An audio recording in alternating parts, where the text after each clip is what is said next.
What's up, everybody? I wanted to take a little bit of time and show some of my gold pickups that may not have been too clear in my last couple videos. A lot of the smaller items, like the 1/10 ounce maples.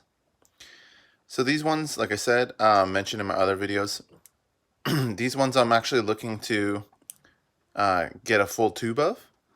And then these plastic holders I'll end up transferring to some platinum coins that I have. But the reason I'm making this video is really because I honestly think, like, with everything going on, prices are going to start going up pretty substantially within the next 6 months to a year. And if you're like me, where you stack over time, there was that initial jump in prices, especially the premiums were out of control. So, I mean, 2000 plus for gold.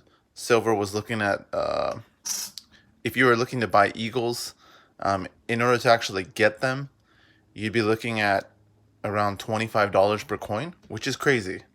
I mean, with spot price like around $16, $17 for silver, if you're paying 25, that's crazy. But what it really shows is that quickly, price can change on things like these. These ones are the 1/4 ounce gold maples. These ones I'm not sure if I want to do a tube or if I'm just going to keep them separate. Yes, I know this is not the right holder for these. I actually ordered more for the 1/4 ounce. These are the 1/4 ounce Eagles. I can't decide which one I like better, the maple or the eagle. So this is the maple or the eagle. Oops.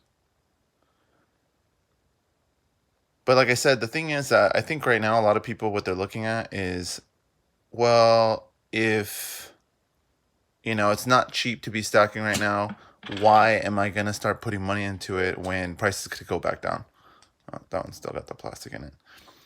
The answer to that is that, you know what, at some point you got to get started. Because if this is what you're going to start getting into and this is something that you're interested in, you can't always sit on the sideline and just tell yourself, well, I'll wait till prices go down. That's the same thing people do with everything, real estate, investing. Oh, there'll be a time when the price is cheap. Yeah. I mean, look at, for example, the stock market. The stocks went down quick and they went down like, what, 20, 30%.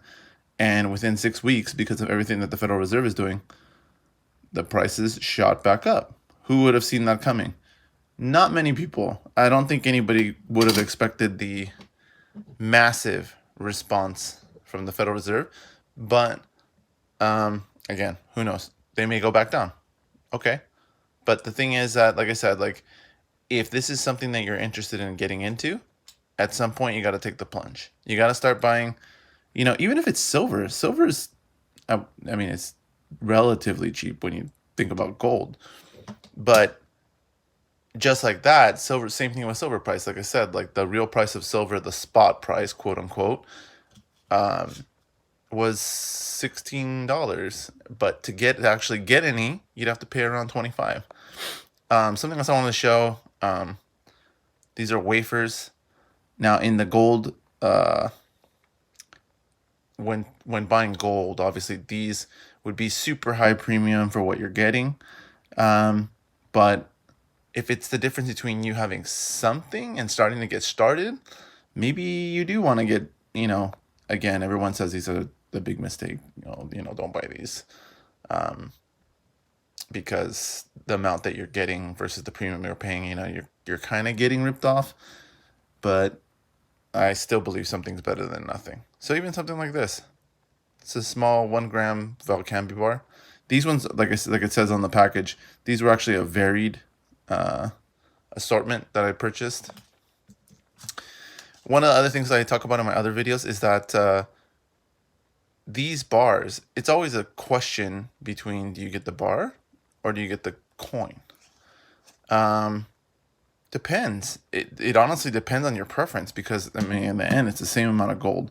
I will say with these, something like this, there's more of a premium. So if you're just looking to get the maximum amount of weight, you might go with the bars. But my understanding is that there's more counterfeiting with this kind of thing than these. But I mean, realistically, if they're counterfeiting anything, they're probably doing everything. So if you're gonna buy from a reputable dealer. I've never really purchased from like a coin shop or things like that, um, but I feel like I would be a little bit more hesitant, even though it's crazy because obviously online, you never know. But if you buy from the reputable dealers, at least then if something's wrong, you have someone to come back at. Versus like if it's a coin shop owner or things like that. I mean, once you leave, they could easily say, well, that's not the coin I gave you, or that's not the bar that I sold you, whatever the case may be. So be careful, be prudent, like anything else. But the reason I made this video, like I said, is just to show a few examples of what these coins actually look like. Again, these ones I've chosen to put in the plastic Loctite capsules only because I plan to put them in a tube at some point. Once I get to an ounce of maples, and then the 1/4 ounce coins. I'm not sure about the tubes because I'm not sure. I'm not sure how often I would actually open it up to take a look at them, or for whatever videos or different things. So the bigger coins, I'm not sure if I want to take the chance of scratching them or things like that in the tube. So I haven't decided yet. But if you have any feedback on that, if you have a preference one way or the other with the Loctites or with the tubes, I'd definitely be interested in hearing either way. But that's all for now. Once I pick up something else, which should be probably in a week or so, I will make another video. Take care.